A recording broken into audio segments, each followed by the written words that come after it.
Tuhan bersamamu dan bersama. Inilah Injil Yesus Kristus menurut Santo Lukas.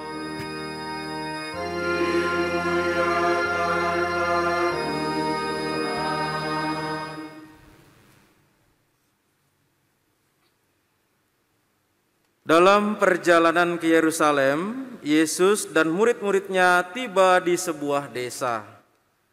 Seorang perempuan bernama Marta menerima dia di rumahnya. Perempuan itu mempunyai seorang saudara bernama Maria. Maria ini duduk di dekat kaki Tuhan dan terus mendengarkan perkataannya. Sedangkan Marta sibuk sekali melayani.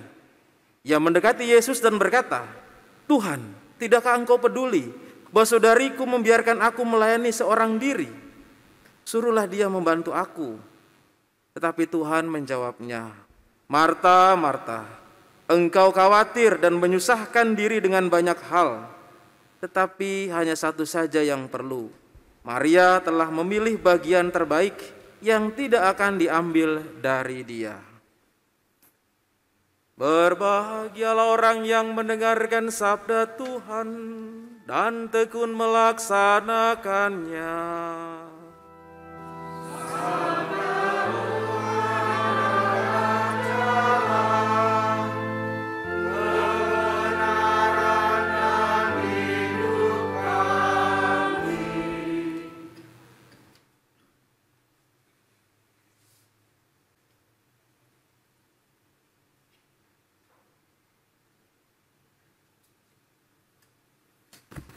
Silahkan duduk, Bapak, Ibu, Saudara-saudari, selamat sore semuanya.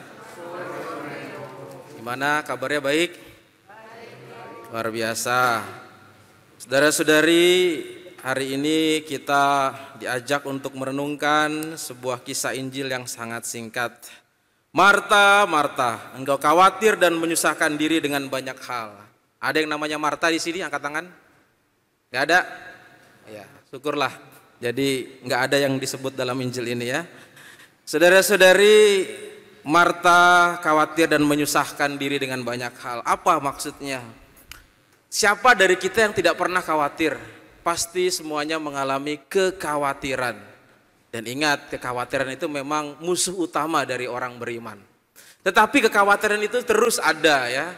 Lalu kemudian kita lihat harga minyak sayur sudah naik, minyak goreng itu sudah naik atau masih naik atau sudah turun itu ya. Kalau saya lihat kayaknya sudah agak turun. BBM nggak tahu nih masih naik lagi atau sudah cukup berhenti stabil. Orang lihat juga ya belum turun gajian, mau bayar kreditan ya sudah mulai khawatir, cemas. Orang nggak dibayar atau belum dapat orderan, khawatir dan cemas.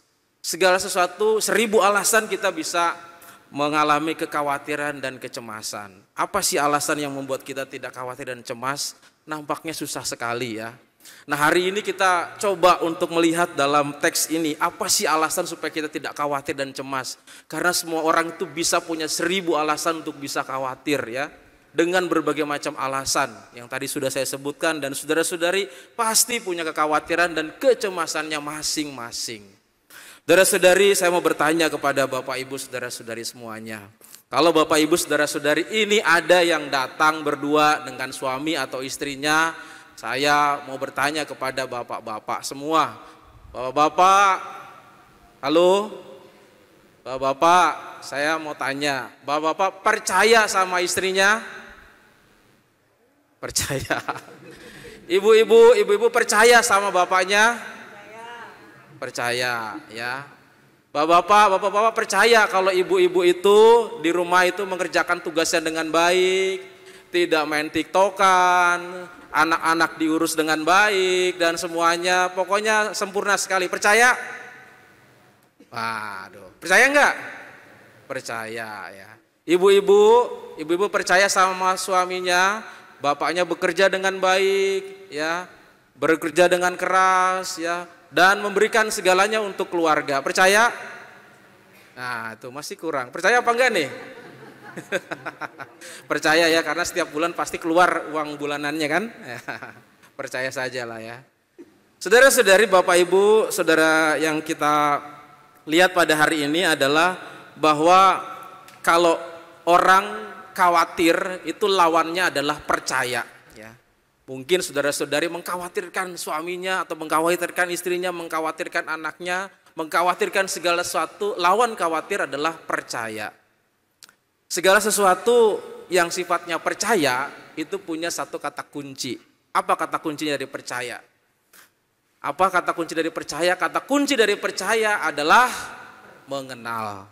Tidak mungkin Bapak Ibu ini, suami istri ini tiba-tiba menikah tanpa dikenal, saling percaya. Saya mau menyerahkan diri seumur hidup dan menyerahkan diri saya sebagai suami, sebagai istri seumur hidup dalam janji perkawinan. Kalau tidak mengenal, tidak mungkin. Bapak Ibu saudara-saudari tidak mungkin datang ke gereja ini kalau tidak kenal gereja Albertus ini. Masa sih ada misa jam 5 sore? Kalau misalnya Bapak Ibu nggak kenal, nggak tahu, ya nggak mungkin juga datang ke gereja ini. Kalau Bapak Ibu tidak kenal saya, ya tidak mungkin juga Bapak Ibu percaya, wah ini Romo apa bukan?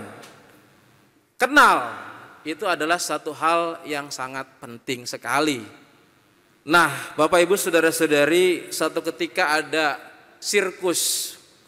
Sirkus ini memainkan permainan-permainan yang sangat ekstrim sekali. Dan banyak tiket sudah disebar, banyak juga leaflet sudah disebar dan orang senang mau nonton pertunjukan. Satu pertunjukan yang spektakuler adalah pertunjukan untuk melempar pisau. Nah, Bapak Ibu kalau sudah tahu di TV melempar pisau itu dari jarak berapa meter orang ini pandai sekali melempar. Lalu kemudian orang ini pemain pisau ini kemudian tidak menggunakan yang namanya pemain atau temannya yang menjadi target. Biasanya kan ada seorang yang jadi target, dia memegang balon ya, kanan kiri atas ya, lalu kemudian dilempar sehingga mengenai sasarannya, bukan orangnya tapi balonnya. Nah, dia memberikan suatu pertunjukan yang spektakuler hari itu dan dia mengganti pemainnya itu dengan penonton. Nah, jadi ditanya, para penonton sekalian, apakah Anda mau melihat pertunjukan spektakuler? Mau? Oke, saya ganti asisten saya. Siapa di antara penonton ini yang berani menjadi asisten saya? Diam semua, nggak ada yang berani, nggak ada orang yang mampu untuk bisa memberanikan diri naik ke panggung untuk bisa menjadi target sasaran. Lalu karena permainan itu lama sekali menunggu penonton, tidak ada yang mau, tiba-tiba seorang anak kecil dari depan datang ke panggung. Ya sudah, akhirnya anak kecil ini datang membawa balon, orang-orang pada kagum. Wih, gile ya anak kecil ini. Lalu dia berjarak 100 meter dilempar, pecah kena balonnya. Dilempar lagi 200 meter, pecah kena balon, sampai terus pecah kena balonnya. Dan semua penonton bersorak-sorai dan mengapresiasi, bukan kepada si pesulap ini, pada pemain pisau ini, tapi kepada anak kecil itu yang berani. Lalu datanglah reporter mewawancarai, "Nak, kamu kok berani sekali? Kenapa? Apa yang membuat kamu berani? Kamu diupah berapa? Siapa yang menyuruh kamu?" Lalu anak itu cuma menjawab, "Lah itu kan bapak saya." Pemain pisau itu bapaknya, ya. Jadi anak ini nggak ada rasa takut, nggak ada rasa cemas, karena sudah sering kali melihat bapaknya main kayak gitu dan nggak pernah ada yang meleset. Dan anak ini karena anaknya dia kenal sama bapaknya. Nah, saudara-saudari, ilustrasi tadi mau menunjukkan sebenarnya orang makin kenal makin percaya. Orang yang makin percaya tidak khawatir. Nah, itulah yang pada hari ini prinsip yang dipakai untuk melawan kekhawatiran, yaitu kepercayaan. Dan kepercayaan tidak mungkin terjadi kalau tidak mengenal. Dan hari ini Tuhan mengajak kita untuk melihat dua perempuan yang tentu saja tidak boleh dibanding-bandingkan, tetapi hanya diberikan contoh saja. Marta, Marta, engkau khawatir dan menyusahkan diri dengan banyak hal, tetapi Maria memilih bagian yang terbaik. Apa yang dilakukan Maria? Maria duduk mendengarkan Tuhan. Sementara Marta niatnya baik, mau melayani. Tetapi apa saudara-saudari, di sini yang dimaksud Yesus adalah bagaimana Maria mau mengenali Tuhan. Dia duduk mendengarkan dan dia mendengarkan dengan seksama. Bukan berarti Maria ini malas, tapi simbol Maria yang duduk di kaki Tuhan mendengarkan, ini adalah simbol mau mendengarkan siapa ini Tuhan. Siapa yang mau berbicara, yang siapa ini orang yang agung ini. Dan Yesus yang dia kenal mau dia dalami lagi. Dan itulah simbol mengenal, sehingga Maria itu mendapat bagian yang terbaik. Bapak, saudara-saudari, ini Injil Lukas ini adalah bagian dari yang kemarin. Kemarin itu adalah Injilnya mau mengajak kita, kalau saya mau masuk surga, apa yang harus saya lakukan? Ada dua, cintailah sesamamu manusia, cintailah Tuhan Allahmu dengan segenap hati dan pikiran, dan cintailah sesamamu manusia. Lalu Yesus melanjutkan, cara mencintai sesama manusia dengan setulus hati, dikasih contoh orang Samaria yang baik hati. Ini contohnya seperti ini. Lalu bagaimana cara mengasihi Tuhan Allahmu dengan segenap tenaga dan pikiranmu? Dikasih contoh perumpamaan Marta dan Maria ini. Yang Maria ini yang mendengarkan Tuhan di kaki Tuhan disimbolkan sebagai orang yang mau mengasihi Tuhan, menyediakan waktunya, duduk di kaki Tuhan, mendengarkan Tuhan. Nah, ini simbol mau mengenal.